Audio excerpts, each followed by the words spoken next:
Hello, this video is the beginning of Unit 4, in which we're going to begin with the question, are we individuals or are we robots? What do we think? What are you? Are you an individual or are you a robot? What does society want? Does society want us to be individuals or does society want us to be robots? What do you think most people would say when asked that question? What we're going to look at in this unit are the many ways that society influences and controls our behavior, ways that sometimes you'd go, yeah, I was aware of that, but in other ways that, to be honest with you, you never suspected society was controlling you. Because if you think about it, what does society want? Society does not really want us to be real individualistic, I think. It wants us to be robots. Why? You know the answer. Because robots are easily controlled, because robots do as they're told. So let's start with one of the first concepts in Unit 4. And this concept here is called culture. Now, there are many ways of defining and looking at culture, but we're going to define culture as basically the objects, the values, the beliefs, the customs shared by a group. Okay? So it's the objects, the values, the beliefs, and the customs shared by a group. Now, this group or this culture can be a large group that spans many nations and societies. Like we talk about Western culture. We think of the United States as Western culture. Mexico is part of Western culture. Canada is Western culture. Europe is Western culture. Australia is Western culture. New Zealand is Western culture. Many Asian societies are strongly influenced by it. Japan, China. Western culture is a dominant culture. There would be other cultures. We might look at Middle Eastern culture. But there are also small cultures.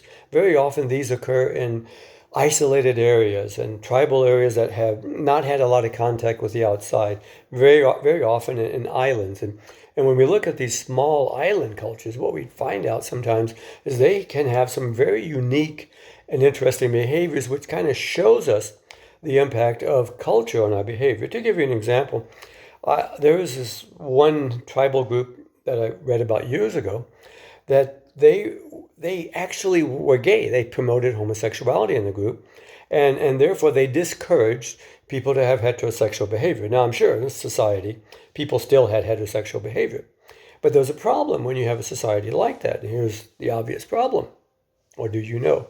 Problem is babies. How do you get babies if you encourage everybody to engage in homosexual behavior and not to engage in heterosexual behavior? So the society, while I'm sure that people had babies, they may have always run short on having babies. So what did the society do?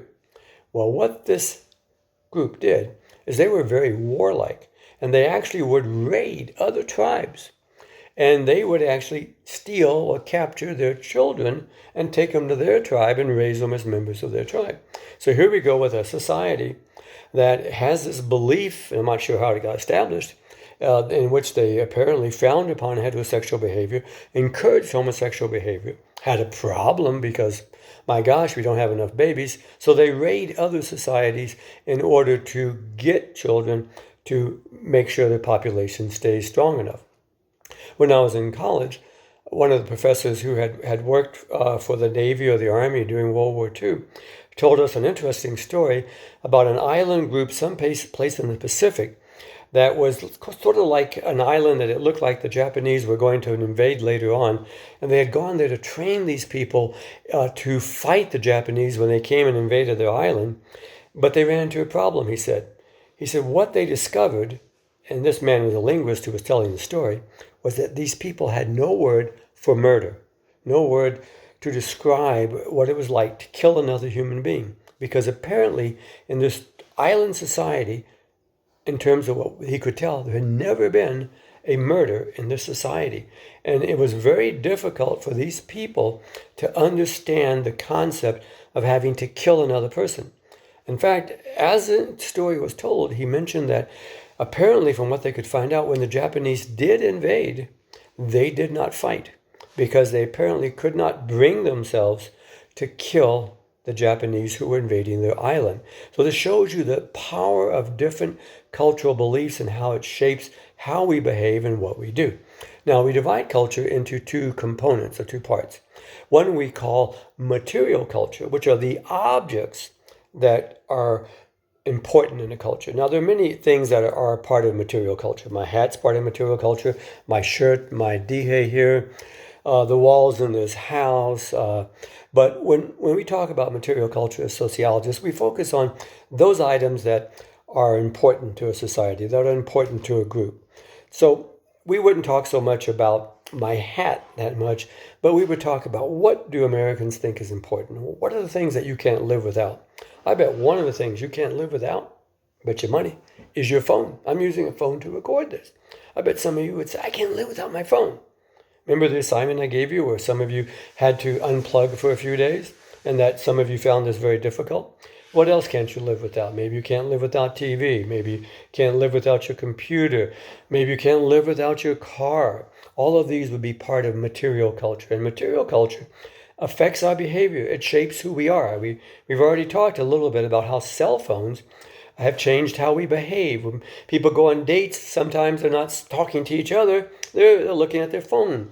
When families get together, how much time do they spend talking to each other? How much time do the parents and the children and the aunts and uncles spend looking at their phone or doing things on their phone? You know, I saw a couple one time at a restaurant, sat down, ordered dinner, and the female must have gotten a text message, and she's sitting there texting somebody on her phone, and her boyfriend or her date pulled out his phone, and he was texting, and I looked at him and said, what a sweet couple, what a sweet date. They're both sitting there talking to their phones. This is an example of how material culture can change us and have a great impact. For instance, the automobile.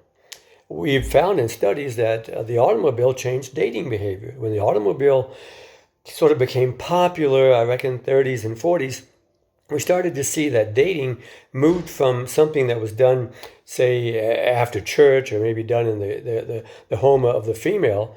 Instead of occurring there, dating now became something where the male came, picked up the female, and they went someplace to a basketball game or a dance or maybe even a drive-in movie, which we don't have that much anymore.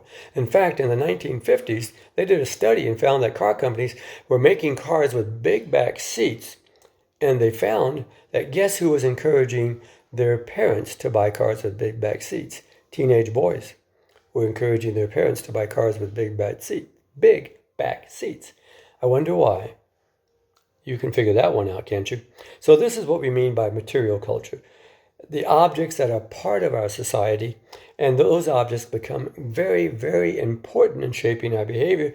Many times we're not aware of it because we take the object for granted in terms of what's going on.